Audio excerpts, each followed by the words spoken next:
Europe 1, il est 7h14. La une de vos journaux ce vendredi 28 juillet, c'est votre lundi revue. 31. Ce lundi 31 juillet, pardon.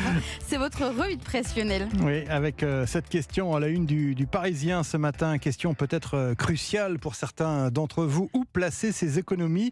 Un rendement du livret A bloqué à 3%, contrairement à ce qui était attendu. Le taux de placement préféré des Français n'augmentera pas demain 1er août. Alors le Parisien nous présente les alternatives qui s'offrent aux épargnants, livret d'épargne populaire, contrat d'assurance vie, actions en bourse.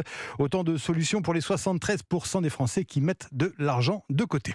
Mbappé, le Paris Saint-Germain, les dessous d'un bras de fer hors norme, c'est le titre à la une du Figaro ce matin, avec un coup de projecteur, écrit le journal, sur les dérives du foot business.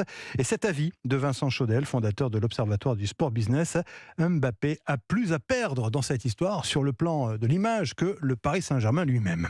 Le mystère des prix des billets SNCF, c'est à la une de Libération ce matin. Explosion des prix, manque de visibilité, réseau vétuste. Les Français ont le sentiment que prendre le train est de moins en moins accessible, ce que dément la SNCF. Dossier complet à lire ce matin dans Libération. Enfin, on en parlait dans le journal de 7h avec Victor Pourchet, une jeune femme tout sourire, club de golf en main, est à la une de l'équipe ce matin. Il s'agit de Céline Boutier qui a remporté hier son premier tournoi majeur à Évian, performance qu'aucune Française n'avait réalisé depuis 20 ans.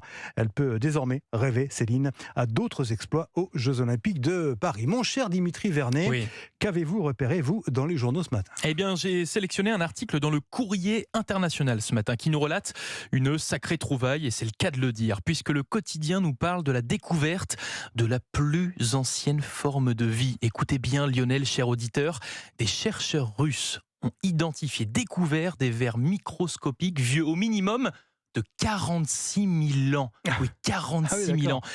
C'est-à-dire que ces vers vivants, encore aujourd'hui, ont connu les mammouths laineux, les tigres à dents de sabre, les élans géants. Bref, c'est dingue, mais alors comment ont-ils survécu, ces vers ? Eh bien, pour comprendre, il n'y a qu'à regarder là où ils ont été découverts par ces chercheurs russes, qui ont été les chercher à 40 mètres de profondeur dans le permafrost sibérien. Vous savez, dans ces sols gelés situés au nord-est de la Russie. Ces vers, emprisonnés dans la glace il y a 46 000 ans, se sont mis dans un état cryptobiotique, c'est-à-dire entre la vie et la mort, leur permettant de résister à des conditions extrêmes pendant des milliers d'années, jusqu'à ce qu'ils soient ramenés à la surface où ils ont en quelque sorte ressuscité au contact de l'eau. C'est une découverte majeure, c'est vrai, mais qui interroge également, car oui, on le sait, dans ce permafrost, il y a ces vers, mais aussi des anciens virus, bactéries. Avec le réchauffement climatique, la fonte de ces gels pourrait bien permettre de les libérer, de quoi faire planer une menace pour la santé publique, même si pour le moment, l'ensemble de la communauté scientifique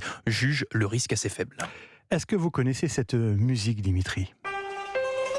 Mais bien sûr. Bien sûr. Bien évidemment. Musique du parrain. Oui.